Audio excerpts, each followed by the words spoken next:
Welcome to the Scaleup Valley podcast, where we bring the best of the best to help you scale your business from million to 1 trillion. Today's guest is a very special one. His name is Bruno Rodrigues, the founder and CEO of GoGood. Bruno, welcome to the show. Hello, Mike. Thanks for having me here. It's such a pleasure. And I'm not sure, but I think it's the first Brazilian founder to be on the show after 225 plus episodes. And for the ones who are curious about why, it's really because I wanted to create a global platform to showcase the best entrepreneurs all over the world. And as we know, LATAM is not being very represented in the platform, and Brazil being the largest market in the space. And you all are also aware that I'm in love with digital health, given my recent health story that I've repeated again and again and again. So I will not do that again. And so we have here a combination of digital health plus Brazil, LATAM, and that's why I'm really happy to have Bruno on the show today. So Bruno, let us know a little bit more about you and GoGood, and looking forward to that. Okay, so it's such an honor to be the first Brazilian here. So I try to represent my country as good as he deserves it. Absolutely. So, yeah, but well, my name is Bruno Rodrigues. I'm from Brazil. I used to be a professional karate athlete, and it has a lot to do with GoGood, because GoGood is a platform to help people to become healthier by practicing exercises, taking care of their mental health, and to eat more healthy, and all the stuff that we're going to cover during the interview here. But it was for 16 years practicing karate, representing Brazil in Peru, Turkey, Chile, and several countries. I could learn how important it is to take care of our bodies and our mental health, and how important it is to the society, Mike, because I truly believe in a society in which people take care of themselves, and therefore they take care of the country, the city, the world. I truly believe that the world can be a better place if people took care of themselves better. And it has a lot to do with the physical exercises, and that's what GoGood was made for. We were born to help people to become, healthier and to build a better world. Right. And let us know a little bit more in terms of what is the stage of growth. Where are you in at this stage in terms of developing GoGood, the team, etc.? Yeah, sure. The first thing is to connect wellness to the corporate world, because I used to be a corporate executive here in Brazil, and I could see how difficult it is to create a high performance team because people are not healthy. Yeah. And that's crazy to think that people don't practice exercise. They have a problem with overweight. Their nutrition is very poor, and it was impacting my everyday life as a leader, and the company couldn't even connect the dots about a poor exercise routine with the poor performance. But because I have been a professional athlete, I could see the connection of these two worlds. And so GoGood was made to help to solve this problem, to create high performance teams by helping them to be more active and more healthier. And but the problem was when we first saw this problem is that people are not engaged with wellness routines. We saw in the United States, for example, that companies with 200 or more employees, 90% of them have wellness programs. When you see how many people are in fact engaged in the programs, was around 7 to 9%. So despite the efforts of the company to offer a great wellness platform, people were not using it.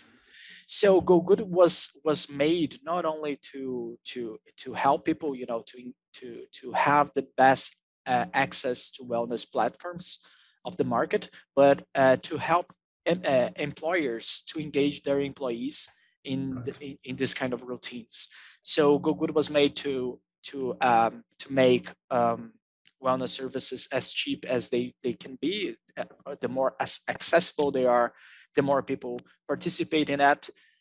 We have gyms, psychologists, personal trainers, all the best professional wellness services with up to 70% in discounts for the people. But we also help them to be more engaged in the platform. So if you use gyms, the more you use gyms at GoGood, the less you pay. We created a cashback platform in which we help people to be more engaged with wellness services.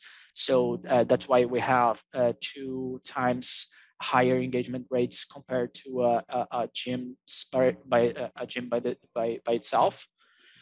So that's why that's how we help the market by making wellness more affordable for the users and more engaging by creating cashback routines and to help them be more engaged. We have more than 1,000 gyms in the platform right now. We are only in Brazil so far, but we have 10 states in Brazil. We were joking about it because Brazil is a very large country. So we have already more gyms than Belgium by itself. Wow. So yeah, because we are a big country with large proportions of everything. So it's I think it's nice to connect to the challenges in Brazil as well. Exactly. Sounds amazing. And tell me now, where are you in terms of the head count? Did you raise any? I know, but I'm asking you to share with the community any funding rounds. How many founders do you have in your co-founding team? So let's go with any funds already raised. Sure. We raised 3 different rounds in Brazil. But we have a venture capital firm, institutional investors in our cap table. Its name is Canary. Canary is a seed stage VC based in Brazil, but also investing in Latam. We are very proud to work with them to help GoGood grow. We have around 35 people working at GoGood right now. We have 4 partners working in the founding team.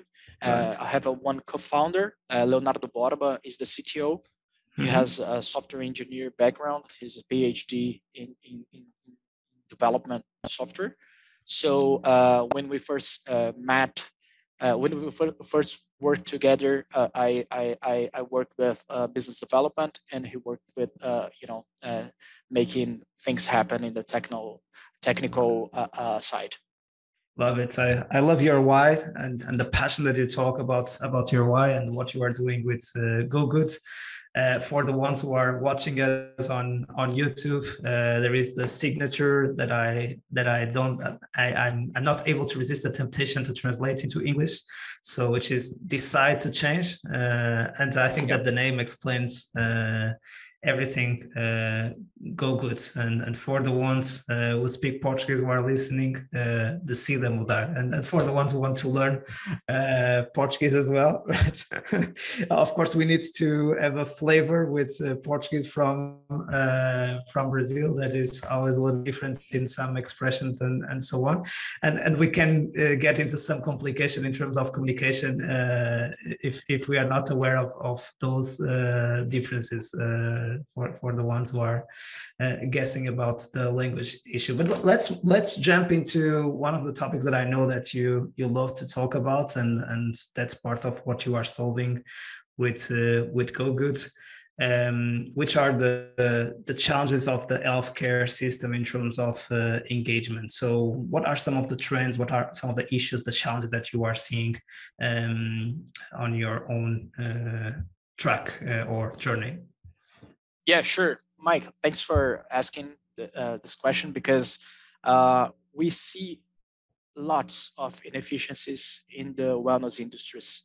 And the first thing I want to cover is why we are talking about wellness. And we are talking that's part of the health segment, and that's it. I mean, the majority of the health insurance costs are due to chronic diseases like diabetes, hypertension, cancer, and most of these problems are, due to low engagement rates in the wellness services in a broad perspective. Right. WHO already declared that most of the diseases that we face right now, the problem are due to overweight, obesity, and that's a huge problem of the healthcare system, and we are not looking as we should to wellness. And so we are discussing about the incentives of the healthcare segments, pay-per-use, not papers. We don't want to pay for services. So that's awesome. I mean, we're gonna align the incentives to be a more efficient industry, but the wellness services have the same problem of incentives. If you see how many people haven't paid a gym and didn't didn't show up, not even once. People pay, then don't go to the gyms, and that's a problem.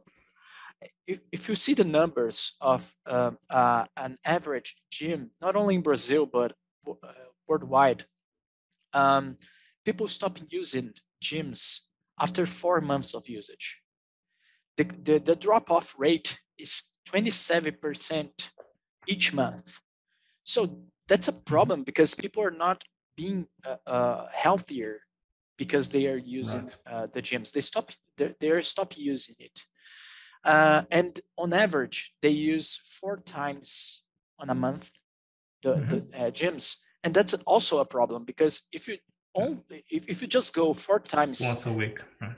That it's once a week, and we can assure that you are being healthier just because you are going once a week. That's a problem, right? And so if you want to put gyms inside the health segment, we have to solve the engagement problem. Because only by doing so, we're gonna assure that people are becoming healthier because of that. So the problem that we are addressing is not only putting giving people access to something that they already can have, and it's just a matter of money. By doing some specific nudges, competition, gamification, making them using more is more important that than only by giving access to people to gyms, because Brazil, just to give a little bit of numbers perspective here, we are the second largest market in the gyms, second largest gyms market, with 30,000 gyms in Brazil, but most of them are very small gyms. They are owned by very small entrepreneurs. They only have 1 unit of the gyms. They are competing with large corporations, just like United States here. And they just don't have the tools to make people using more. Because people just sometimes they just want to be on the sofa, on the couch, watching Right. Netflix, right? Right. And that that's the role of technology, to take us out of the couch, to make exercise. So technology can be an enabler to help the most important problem in the wellness industry, which is the engagement rate. Mhm.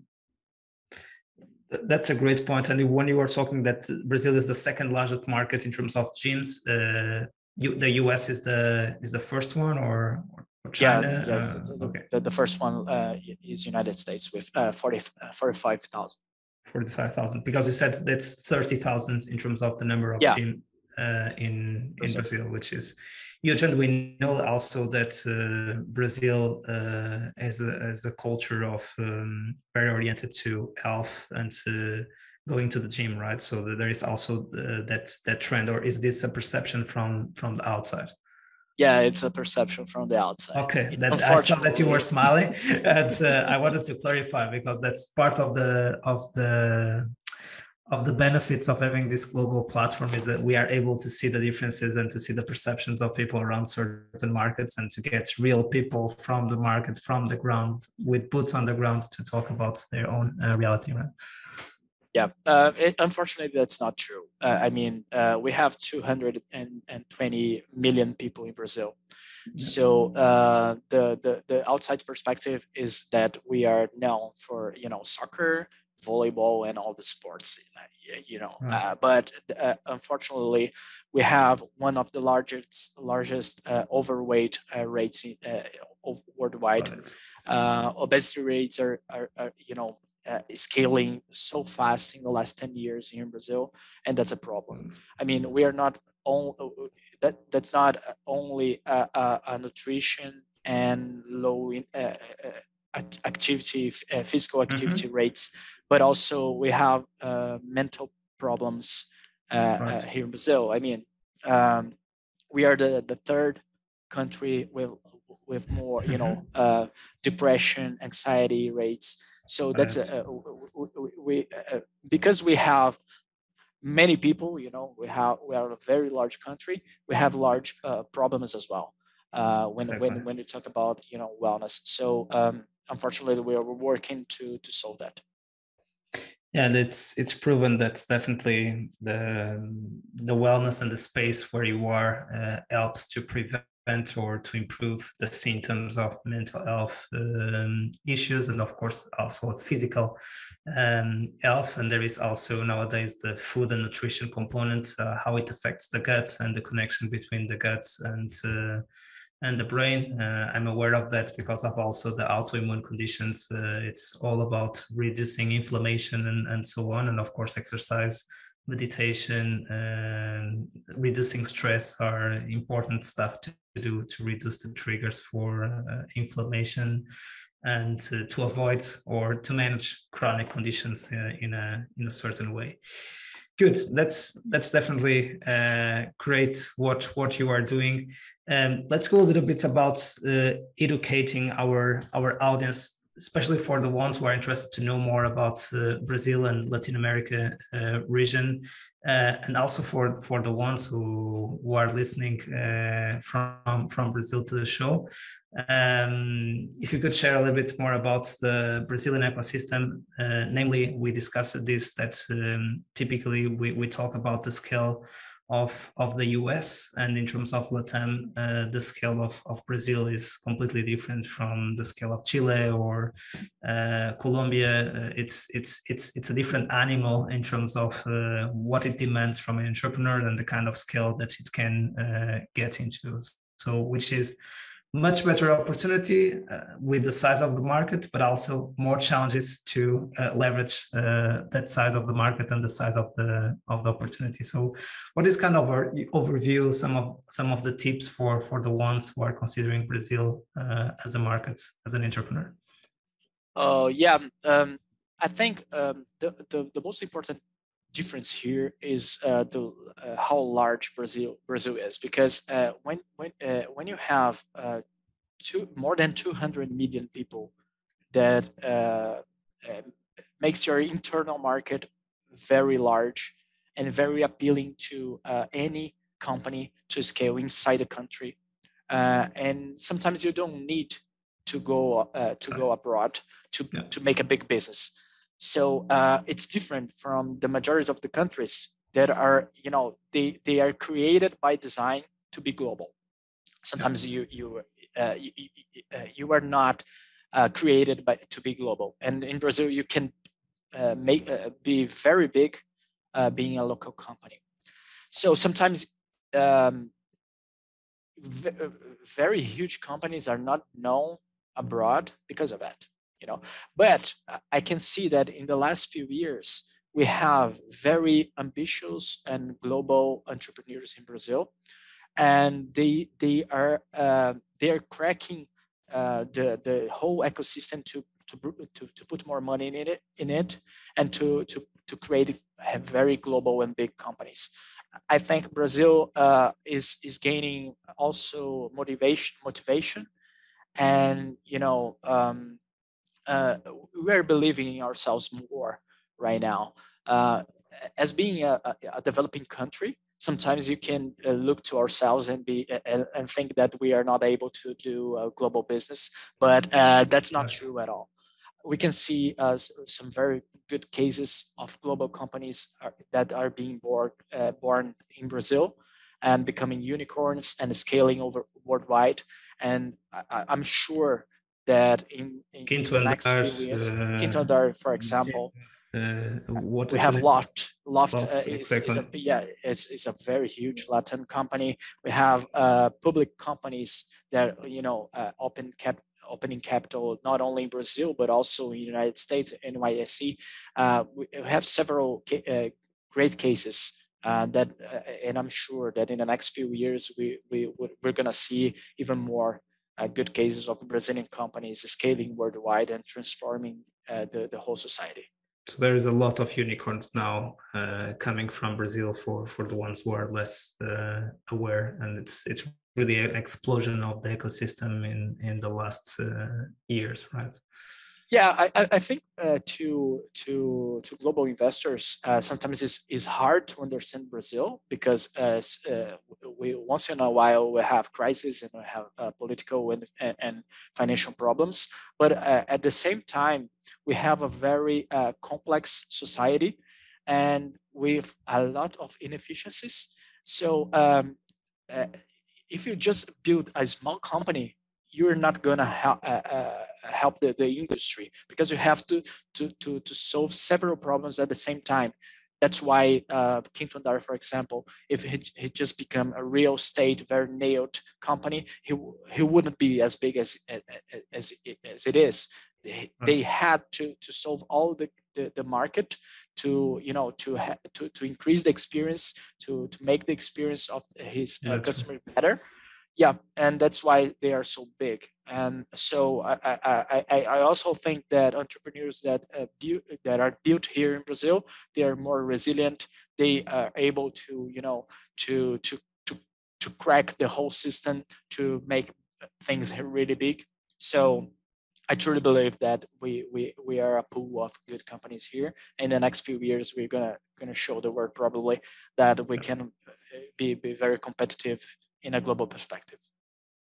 And I also like to start seeing, for instance, one of the podcasts that I follow the most in the region is the Latitude podcast from Brian Ricord, of the founder of Viva Real. And that it's also good to see what we see in the US, which is a lot of immigrants coming into the US and starting up and scaling up the unicorns of the country. So it's good also to have this combination of already people that coming from abroad to starting up companies in Brazil with the locals at the same time, and having a diverse pool of founders and investors in the region, all working together to make Brazil even bigger and to better serve it, right? Absolutely. I mean, we are very proud of having some, American, Canadian investors in our cap table. We can share experience about, their experiences, their what they've lived in their companies. They used to be entrepreneurs, and it helps me as an entrepreneur to understand in a global perspective what they've lived, and how can I handle with my personal challenges in my everyday routine.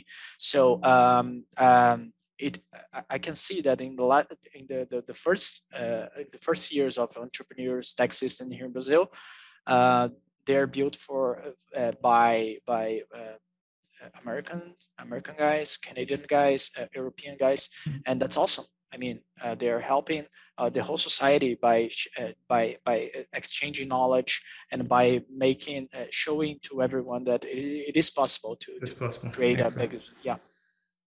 That's really great. And you have said that you have raised 3 rounds until now. What and you had luxury of having your on your cap table Canary, which is one of the most well-known pre-seed investors in the region, which I think from what I learned, it completely changed it also in terms of terms, in terms of democratization of access to pre-seed rounds, the ecosystem in Brazil. And of course, also because of the amount of checks that really increased, because there was also lack of capital at that stage, right? So what were some of the tips for the ones who are thinking about fundraising that you'd like to share from a Brazilian perspective? That's great. Great question. Um, I think connection is the most important thing. I think the reputation is the most important thing that an entrepreneur has to build. You can, have some labels, um, that, because you studied some American university. You've worked. Yeah. You've worked with a big firm that is known for having a great culture of talents and so far. But the most important thing is to be connected with the best people that can help you, and to be very open to learn with your experiences. Canary was made for by entrepreneurs. So they were Brazilian and foreign guys that have liquidity because they sold their companies. They put money together to put entrepreneurs together to help the whole ecosystem to grow, and that's the most valuable thing that I can see then is to learn with the best and to be connected, because being a CEO, a founder is very lonely Lonely. sometimes. Yeah.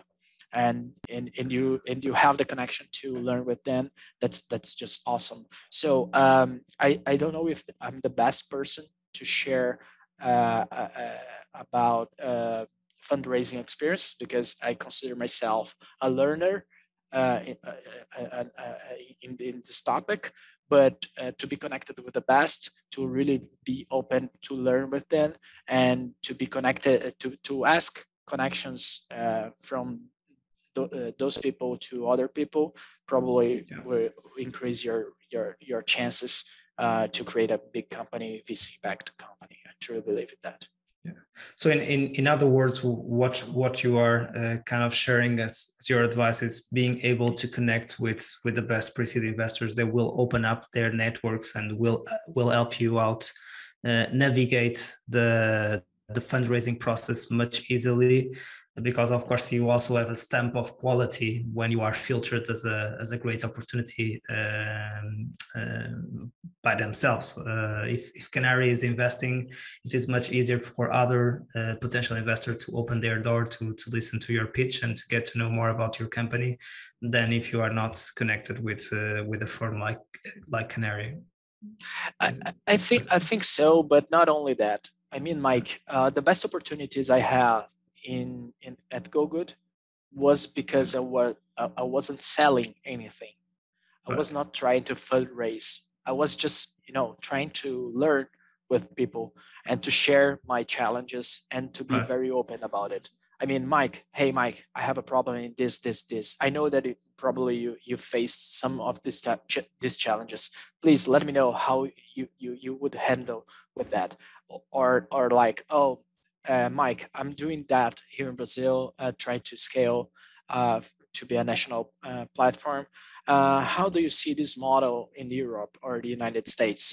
And to be very open to learn with you. Obviously, you're gonna see the opportunities to connect with some investors that are willing to invest in this thesis on all this stuff. So, so the relationship, I think, is best built when you are not fundraising, and that's the tip I have. Love it. It's kind of the quote: ask for advice and you will get money. Ask for money and you will get advice. Perfect. That's it. That's a great one, and I love it because sometimes we read a lot and we listen a lot about fundraising, and we forget that it's all about connecting with people, understanding people, nurturing relationships. So it's not kind of getting cold. It's not common to things to work in a cold way, right? It's like the same with a relationship with a potential customer. So you don't pick up the phone and tell, I have a solution for you, right? So you get to know the customer, you create a relationship, and when the right timing comes, and when there is clearly the pain that the client knows that you are able to solve that with your solution, that's when the conversation about business starts. But before it starts, much more a conversation, getting to get to know each other, creating trust, likability, confidence in the process, and we tend to forget that's the same with investors, the same with talent, the same with providers, and especially now that we need to have a very clear value proposition as well for talent, and it's becoming more and more difficult to attract great talent to work on our mission. It's good to see that nowadays we have got kind of a free-sided marketplace as founders and CEOs. We need to serve the customer, the internal customer, which is the talent and the investors, and to combine the interests of all and align all of that. And that's why, again, it's so lonely and so hardworking to be at the helm of a startup, right? And I think it's very nice because technology enables several opportunities that weren't available so far. I mean, when we put psychologists, gyms, nutritionists, all the wellness providers that have a huge problem of low occupancy rates, and when we put together with HR departments that are willing to invest in the best benefits to attract and retain the best talents, we are solving two problems at the same time, and that's awesome. I mean, we are connecting the dots and making things more efficient, and therefore we have more productive professionals that wouldn't have the opportunity to be working with those talents, and we also help HR departments to attract and retain the talents. So that's awesome. I mean, technology is made for it.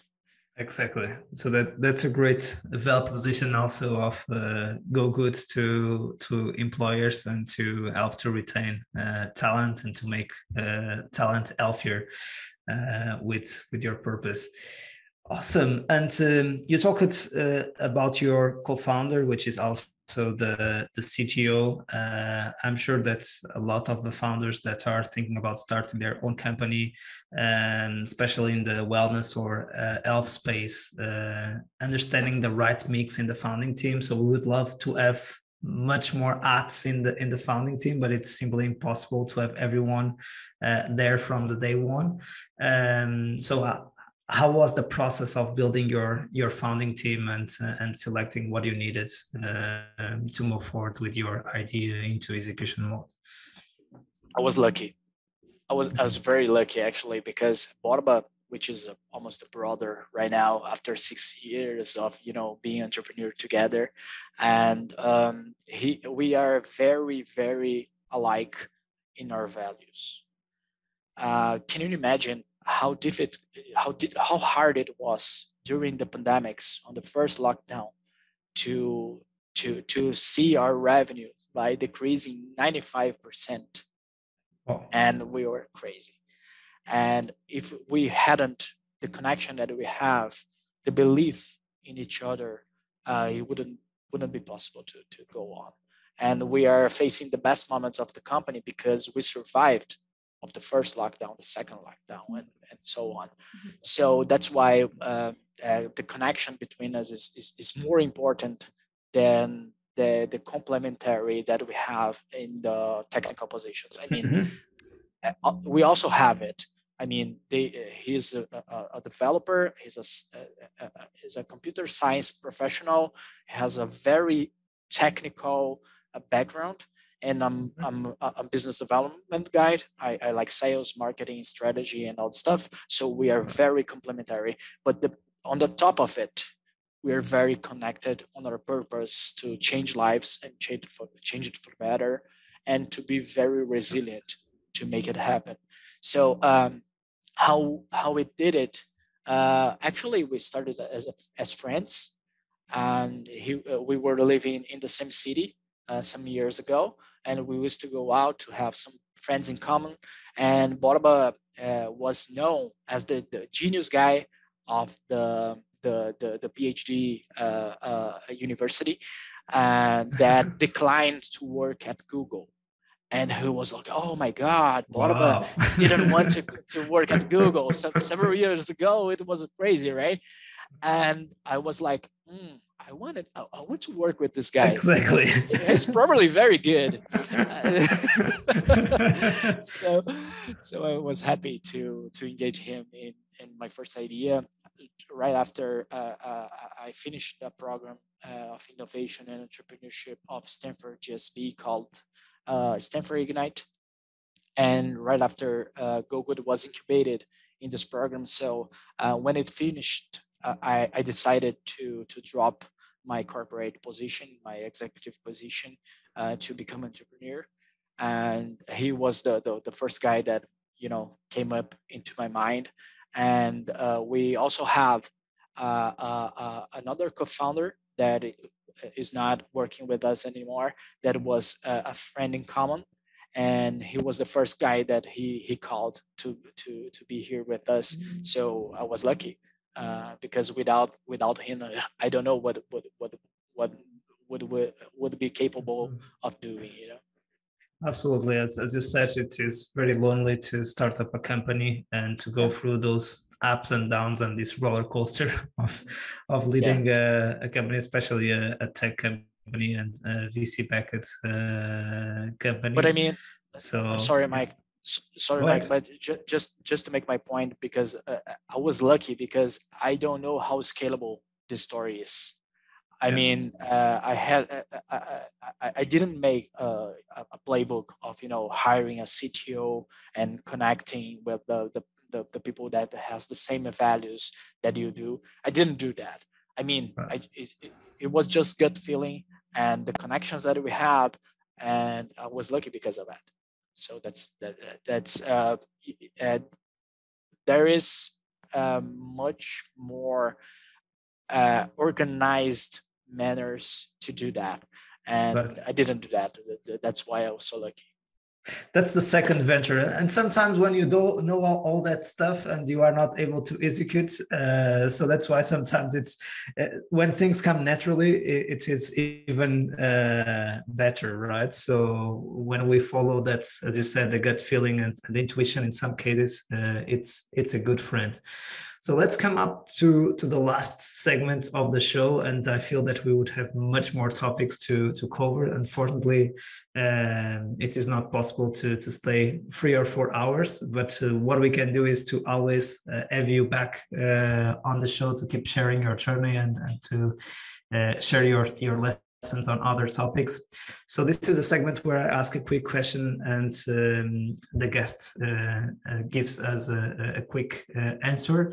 So if you would have the opportunity to have a coffee with Bruno at the beginning of GoGood, what advice would you offer to your younger self? That's a great question. I ask it all the time, but the most important one was take care of yourself and be prepared. It's hard, but you can handle it. just take care of yourself and your family. Be strong would be my very best my best advice, because you know the vein the the path is not easy. Just you have to be prepared to take care of yourself mentally, physically, and to learn all the time. Love it. It was really candid and honest. What are you the most proud of on your journey so far? Um, that's hard to say, because I can look backwards and see so many things that are just awesome. But the the most One one important of one of. yeah, one of them is to is the turnaround right after the pandemics. Uh, I, I I am sure that our team was so strong and so proprietary of our things here, that it's not so easy to do. Other teams probably couldn't have handled it, and we faced this difficult with so much energy, and we've become the best versions of ourselves right after this problem. I mean, how hard it is. It is very, very hard to do. And I'm very proud of how our team could be stronger after facing this challenge. Love it. Absolutely. Love it. Worst advice ever received? You are not an entrepreneur. Yeah, That's why unfortunately. you are one. Yeah, probably. One person once told me, when I was leaving my corporate my corporate position, and uh, he said, "Oh, you're not an entrepreneur. You are an executive guy. Just stay here. We're gonna pay double bonus and all the stuff. Just stay here. That's not what you are." And that's me here, being very happy and learning every day. But I am entrepreneur, so that's it. Well done. Favorite book? The hard thing about the hard things, Mm. Ben Horowitz, definitely the best entrepreneur book that I ever had, and I can see that the path is worth it, but it's very hard. So he's very transparent about it, and I love it. Love it. Good one. Favorite movie or series?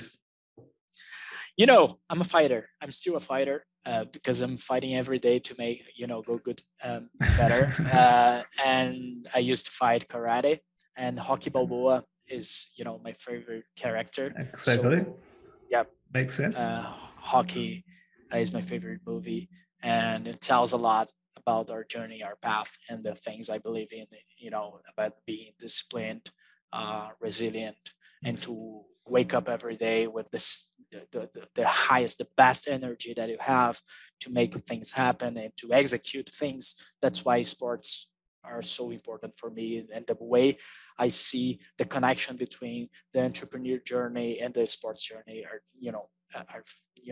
it's things are very connected. We just have to connect the dots. Absolutely.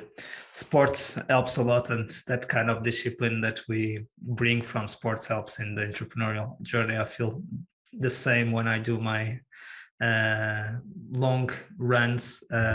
It is necessary to stay mentally strong. Sometimes it's much more important to be mentally strong than physically strong, because that's the difference of normal performance and outstanding performance, right? So, favorite podcasts, excluding this one?